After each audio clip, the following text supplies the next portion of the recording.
সুযোগ দিব এখন অগ্ৰণী অসম নিৰ্মাণ কৰাৰ বাবে আমাক সুযোগ দিব ডাবল ইঞ্জিন চৰকাৰে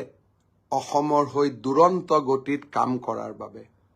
বিচাৰ আপোনালোকৰ ওপৰত বহুতে মোক সুধি আছে ট্ৰান্সফাৰৰ পোৰ্টেল কেতিয়া খুলিব পোৰ্টেল প্ৰস্তুত হৈ আছে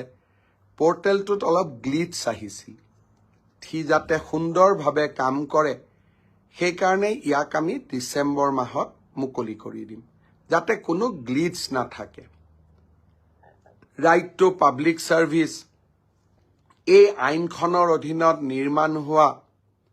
আমাৰ আয়োগখনৰ কামো আমি ডিসেম্বৰ মাহত আৰম্ভ কৰিম পৰ্যটনৰ ফালৰ পৰাও অসমলৈ এইবাৰ ডাঙৰ খবৰ আহিছে ইণ্ডিয়ান টুৰিজিম মাৰ্ট এইবাৰ কাজিৰঙাত অনুষ্ঠিত হ'ব আৰু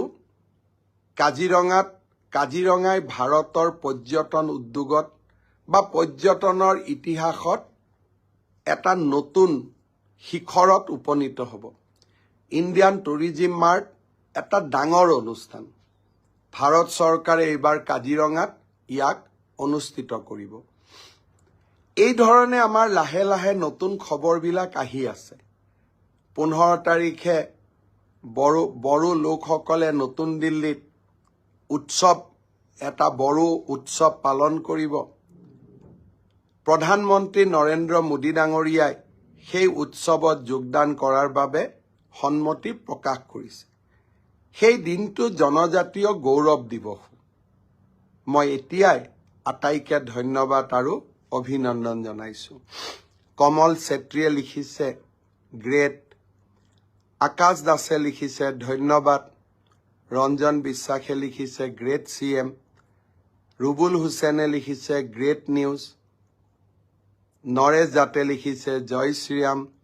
ববিতা বৰগোহাঁই লিখিছে গ্ৰেট ৱৰ্ক গ্ৰেট মামা আৰু ভাল কাম কৰি যাওক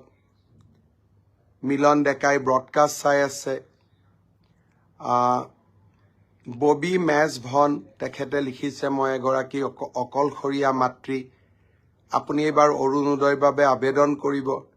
দীপ পালে লিখিছে হিমন্ত দা আৱাৰ প্ৰাইড গৌতম নাথে লিখিছে গ্ৰেট সিএম বিনয় ভূষণ ভৌমিকে লিখিছে গ্ৰেট ৱৰ্ক ৰুক্মিণী ঢাকালে লিখিছে গ্ৰেট সিএম এনেদৰে বহুতে খুব সুন্দৰকৈ ব্ৰডকাষ্টত অংশগ্ৰহণ কৰিছে আৰু দুই এটা কামৰ কথাও লিখিছে মই নিশ্চয় সকলোখিনি চাই দিবৰ বাবে চেষ্টা কৰিম খালি মই এটাই কথা কম মই অসমৰ মুখ্যমন্ত্ৰী যিমানখিনি মানৱীয়ভাৱে কৰিব পাৰো মই কৰি গৈ থাকিম জানুৱাৰী মাহত মই আৰু এটা সিদ্ধান্ত লৈছো সিএম হেল্পলাইন অৰ্থাৎ আপোনালোকৰ সৰু সৰু অভিযোগবোৰ মুখ্যমন্ত্ৰীক আপোনালোকে দিব পাৰিব এটা নিৰ্দিষ্ট ল্যান্ডলাইন নম্বৰ থাকিব নিৰ্দিষ্ট হোৱাটছআপ থাকিব আৰু নিৰ্দিষ্ট এটা পোৰ্টেল থাকিব